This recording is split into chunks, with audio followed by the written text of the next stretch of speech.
Sirene naval de guerra. Ucrânia fecha o céu para a aviação russa. Novo drone naval ucraniano apaga comunicações e navegação inimigas. Sirena transforma águas em armadilha mortal para a aviação russa. O céu não é mais seguro para os ocupantes. Drone naval com mísseis muda as regras da guerra. Exército de drones sai das sombras. Ucrânia demonstra armas de nova geração. Guerra sem infantaria. Drones armados reescrevem as regras de combate. Contarei todos os detalhes a seguir. Ucrânia, hoje com Renata Aslanova e as últimas notícias. Ucrânia atinge novo nível na guerra tecnológica. Agora, a caça à aviação russa pode ser feita direto da água. O drone naval Trimaran Sirena com guerra eletrônica e mísseis estreou em Paris. E isso já é chamado de sinal alarmante para a Rússia. Não haverá mais céu seguro para a Rússia em águas marítimas. A Sirena ucraniana pode não só bloquear sistemas inimigos, mas abater aviões com mísseis. Ucrânia eleva a guerra eletrônica a um novo patamar. O drone naval tem um sistema multibanda que apaga o sistema nervoso digital inimigo. Tudo é atingido: comunicações, navegação e até o controle de outros drones. O raio do guarda-chuva eletrônico atinge até 30 quilômetros. Na zona de ação, o complexo gera caos em qualquer coordenação russa. E isso não é tudo. O Trimaran tem radar Pelican Gui-1 e sistema Scorpion V5, que quebra pilotos automáticos e frustra ataques de drones Shahed. É uma plataforma que não só se defende, ela desativa o inimigo antes mesmo dele disparar. O Scorpion abate sistemas de navegação, como o piloto automático, e atua contra Shaheds. Sirena é o caçador naval ucraniano com mísseis que abate aviões russos da água. Além do bloqueio de rádio, o drone recebeu armamento pesado contra alvos aéreos. A bordo está instalado o lançador Sea Dragon. O complexo pode disparar mísseis ar-ar contra a aviação. A velocidade máxima do Trimaran chega a 90 km por hora. A carga útil que o aparelho pode carregar é de até 300 kg. A Sirena opera em modos autônomo, semi-autônomo e remoto, sem depender do operador no combate. O drone pode ficar em missão por 24 horas, vigiando a costa e fazendo reconhecimento a 800 quilômetros. Não é só um drone, é uma plataforma naval de longa duração que une reconhecimento, ataque e defesa costeira. E outra sensação, a Ucrânia desenvolveu um drone com fuzil automático. Segundo a empresa de defesa, o drone serve como plataforma para diversos meios. Pode levar munição de morteiro de até 15 quilos ou um suporte com fuzil. Esta é a versão do Drone Squad Fury, onde mostramos que ele serve como plataforma para vários meios. Também é possível reforçar o drone com vários meios de comunicação, incluindo o Starlink. A versão com fuzil foi desenvolvida especialmente para os serviços especiais ucranianos. Nós fizemos e entregamos a eles testaram, mas depois acabaram voltando ao lançamento clássico de munição. Aqui, queríamos mais mostrar que podemos implementar praticamente qualquer solução neste drone.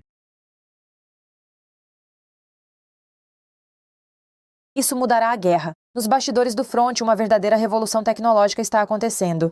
Novos sistemas de ataque, milhares de drones, inteligência artificial, armas de longo alcance e projetos que até pouco tempo eram vistos apenas como uma perspectiva distante. Tudo isso está se tornando realidade gradualmente. Além disso, parceiros ocidentais e os maiores players tecnológicos do mundo estão se envolvendo cada vez mais nesse processo. Fedorov fez uma declaração contundente. E se os planos anunciados realmente funcionarem em plena capacidade, tempos muito difíceis podem estar por vir para a máquina de guerra russa. O que exatamente a Ucrânia está preparando e por que o Kremlin dificilmente ficará feliz com tais notícias? Vamos analisar mais a fundo. A guerra está atingindo um novo patamar e parece que a Rússia está começando a perder a batalha mais importante, a batalha das tecnologias e dos recursos do futuro. Em uma entrevista exclusiva, Mikhailo Fedorov praticamente revelou o que está acontecendo hoje nos bastidores da máquina de defesa ucraniana. E se juntarmos todos os fatos apresentados por ele em um único quadro, surge um cenário bastante preocupante para o Kremlin. A Ucrânia não está mais jogando apenas na defesa. Em vez disso, ela está construindo gradualmente um sistema que deve exaurir o exército russo, destruir sua logística, tirar a vantagem em termos de pessoal e levar a guerra a um nível tecnológico completamente novo. A notícia mais importante foi a chamada campanha Middle Strike, que já está criando sérios problemas para o exército russo. Trata-se de ataques sistemáticos a depósitos, postos de comando, rotas de suprimento, locais de acúmulo de equipamentos e centros logísticos. Na verdade, a Ucrânia está atacando cada vez mais não apenas unidades individuais do inimigo, mas todo o sistema de apoio à guerra, e o resultado já está começando a aparecer. Segundo Fedorov, a logística russa está seriamente comprometida tanto no leste quanto no sul da Ucrânia. Para o Kremlin, isso é especialmente perigoso, pois um exército moderno pode lutar sem muitas coisas, mas não sem combustível, munição e comunicações. Quando as cadeias de suprimentos começam a se romper, os problemas chegam rapidamente até as áreas mais remotas do fronte. Fedorov afirmou que a Ucrânia desocupou 100 km² a mais de território do que a Rússia conseguiu ocupar no mesmo período. Pela primeira vez em muito tempo, o lado ucraniano fala não apenas em conter o inimigo, mas também em retomar a iniciativa. Isso significa que a ofensiva russa não parece mais aquela máquina implacável que a propaganda pintou por anos. Pelo contrário, há cada vez mais sinais de que os recursos da ofensiva estão começando a se esgotar mais rápido do que o Kremlin é capaz de repô-los. Ainda mais reveladores são os números das perdas russas.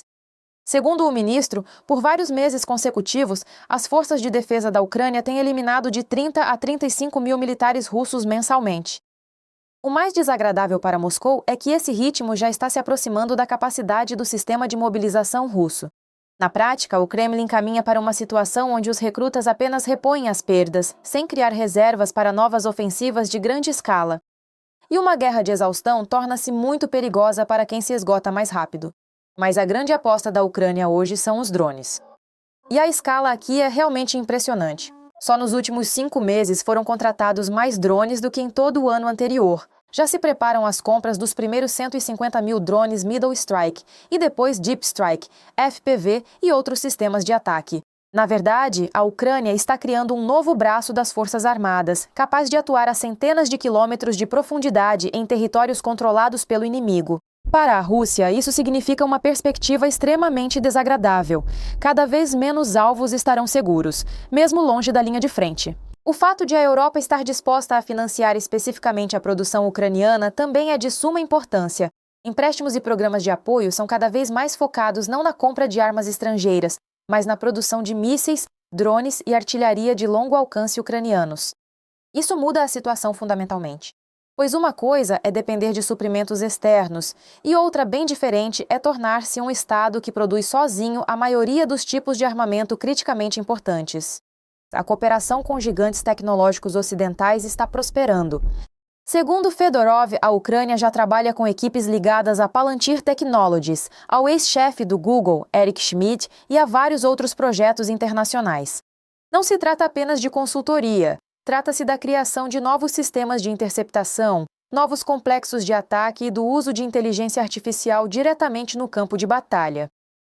Se há alguns anos a guerra era associada a tanques e artilharia, hoje ela se parece cada vez mais com uma competição tecnológica de algoritmos, drones e sistemas de controle automatizados.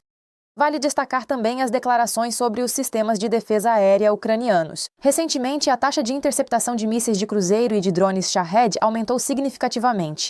Para a Rússia, isso é um problema sério. O Kremlin apostou durante anos em ataques massivos de mísseis e drones kamikaze contra cidades ucranianas e infraestruturas críticas. Mas quanto mais eficaz se torna a defesa aérea ucraniana, menos resultados esses ataques trazem e mais cara custa cada nova ofensiva.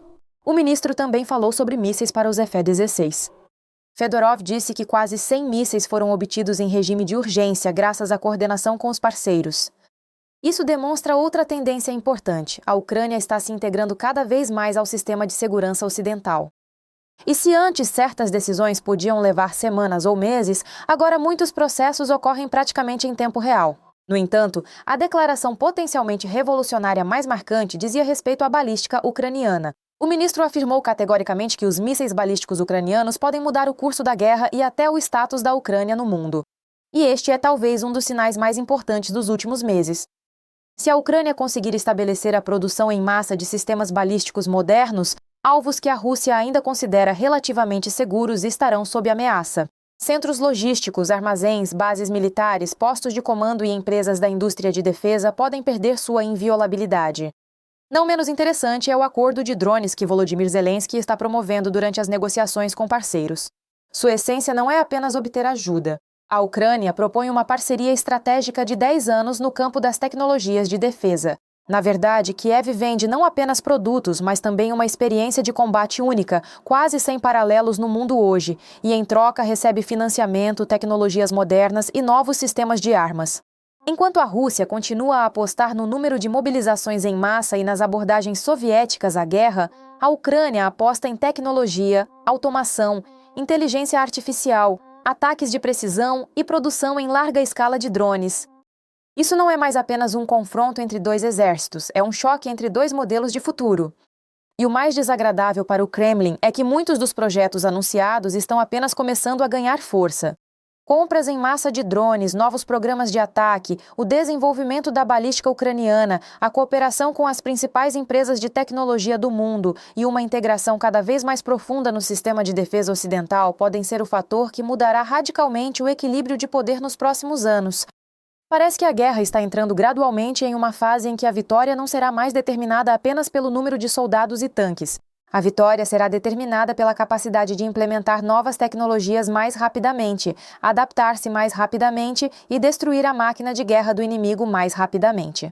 E se avaliarmos as declarações de Fedorov sob esse ângulo, a conclusão é óbvia. A Ucrânia não está mais se preparando para a sobrevivência. A Ucrânia está se preparando para a vitória. A artilharia pressiona as posições da Federação Russa com fogo de retaliação. Cada ataque é uma supressão pontual de uma ameaça em uma seção fundamental do fronte. Sobre como exatamente os guardas nacionais trabalham na região de Kharkiv e o que está acontecendo na linha de frente, veremos a seguir na reportagem. É assim que a unidade de artilharia autopropulsada eslovaca Zuzana II opera nas fronteiras da região de Kharkiv. Os artilheiros do Corpo Kartia da Guarda Nacional da Ucrânia estão equipados com complexos de artilharia estrangeiros e ucranianos. Sempre há muito trabalho por aqui. Pode ser infantaria, pode ser equipamento, ou seja, pode ser um canhão. O comandante da unidade de artilharia autopropulsada dita de fabricação tcheca lista os alvos nos quais os membros da Kartia realizam ataques de artilharia. A vantagem do canhão sobre o drone é a possibilidade de um ataque relâmpago e a independência das condições climáticas. 10 minutos ali, 2 tiros de ajuste. Ou seja, o tempo de voo do projétil é, em média, cerca de 1 minuto. Ou seja, um tiro, ajustamos, outro tiro, ajustamos, atacamos rápido e o canhão já está no abrigo. E esta já é uma posição fechada da unidade de artilharia rebocada de fabricação ucraniana Bogdana. O canhão para o calibre de 155 mm da OTAN pode ser instalado até em antigas plataformas soviéticas, graças ao qual, segundo o Comando das Forças de Mísseis e Artilharia das Forças Armadas da Ucrânia, as Bogdanas de diferentes tipos constituem cerca de 40% de todos os sistemas de artilharia no fronte. Fogo!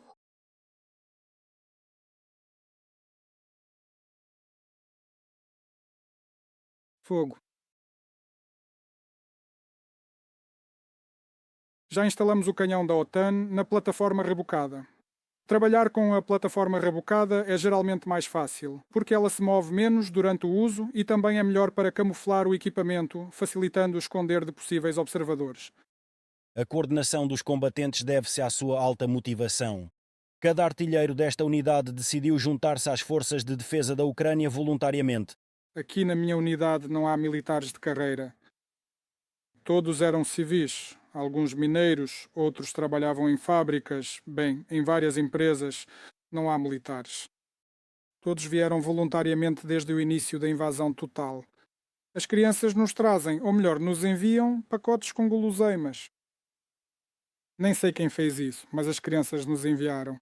E assim ela tem andado connosco já há provavelmente mais de um ano. É o nosso pequeno talismã. Esta unidade de artilharia da Kartia também tem um talismã vivo, um esquilo. Ele caiu do seu ninho e agora está sendo cuidado com misturas especiais para animais. Como ele nasceu na Bodana, o nome dele é naturalmente Bodan, vodka.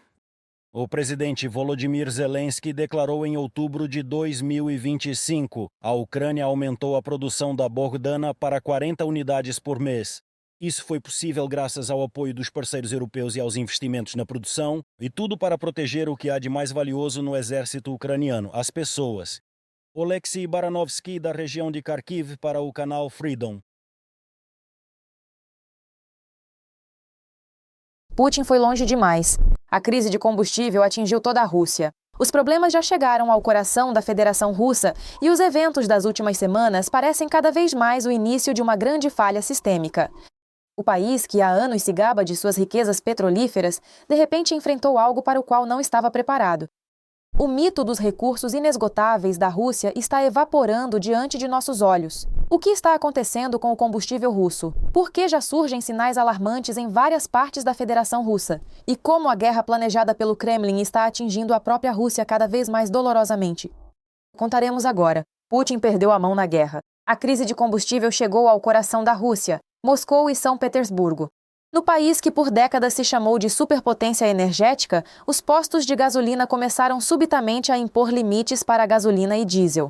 Agora o combustível é vendido quase como um item escasso, no máximo 20 litros de gasolina e 40 litros de diesel por pessoa.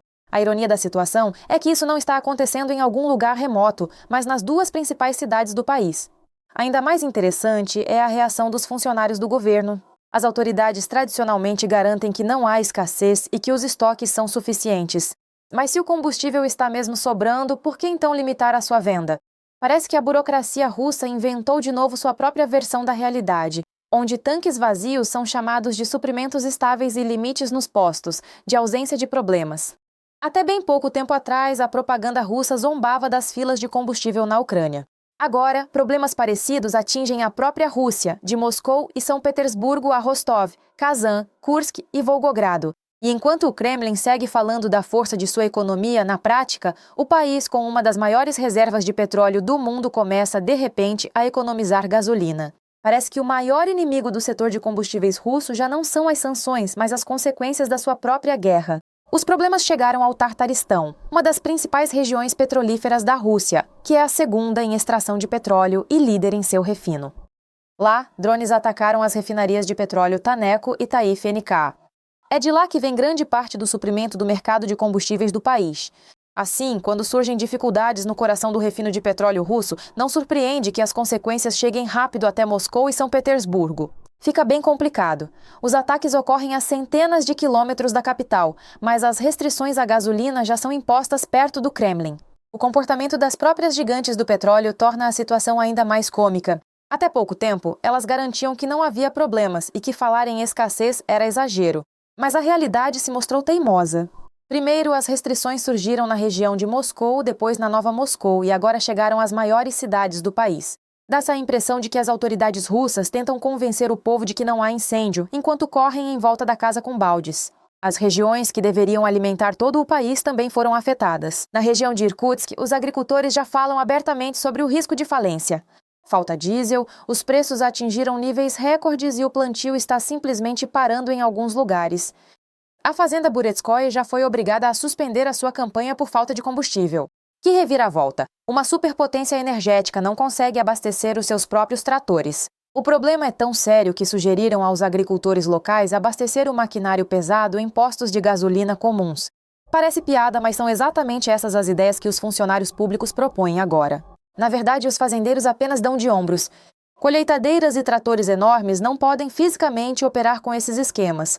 Enquanto os oficiais inventam novos meios de negar a realidade, o diesel quase dobrou de preço desde fevereiro, passando de 100 mil rublos por tonelada. E o mais interessante é que esta já não é mais uma história local. Faltas de diesel e limites de venda são vistos em pelo menos 25 regiões da Rússia: Krai de Krasnoyarsk, Rostov e Krai de Krasnodar. A lista não para de crescer. Fazendeiros dizem que não conseguem combustível nem a preços absurdos, e os prazos de entrega viraram uma verdadeira loteria. E enquanto o Kremlin gasta recursos colossais na guerra, o seu próprio setor agrário começa a sufocar com a falta de recursos. Contudo, se na Rússia o combustível apenas começou a ser racionado, na Crimeia ocupada a situação é bem mais sombria. Lá, a gasolina está se tornando gradualmente um recurso estratégico. Os moradores locais passam horas em filas nos postos, mas nem isso garante o sucesso. Pois assim que um caminhão-tanque chega ao posto, os militares russos costumam ser os primeiros a ter acesso ao combustível. O exército, que supostamente controla toda a península, agora toma os recursos antes da população civil. Nesse cenário, começa a florescer na Crimeia o que costuma acompanhar qualquer escassez: o mercado negro. O combustível é revendido por intermediários ou direto dos caminhões, mas por um preço 2 a 3 vezes maior que o oficial. Dá a impressão de que a península está voltando aos turbulentos anos 90, quando produtos só eram achados por contatos e por muito mais dinheiro. O mais revelador é que as autoridades de ocupação já são forçadas a adotar medidas rígidas de controle. Em Sebastopol, surgiu um sistema de códigos QR e para cada carro foi definido um limite de apenas 20 litros de combustível por dia. Fiscais e funcionários públicos vigiam os postos para garantir que os motoristas não comprem gasolina repetidamente. A ironia é que tudo isso ocorre num território que o Kremlin exibiu por anos como vitrine de sua integração bem-sucedida. A causa desses problemas está se tornando cada vez mais óbvia. Após ataques à logística militar e infraestrutura de combustível, os ocupantes não podem mais contar com as reservas antigas. Cada ataque à logística, cada rota danificada e cada falha no fornecimento reflete quase instantaneamente em filas nos postos. Parece que a crise de combustível que começou localmente está se tornando outra grande dor de cabeça para o Kremlin. O mais desagradável para a Rússia é que isso já não parece ser apenas uma falha temporária. Se um país que se diz superpotência energética precisa racionar gasolina, surge a pergunta lógica: o que virá a seguir? Parece que os ataques ucranianos atingem cada vez mais não só fábricas, mas o próprio mito dos recursos inesgotáveis da Rússia. E esse mito começa a derreter mais rápido do que a gasolina desaparece nos postos russos. E o que você acha dos últimos acontecimentos? Aguardamos seus comentários, tem mais por vir.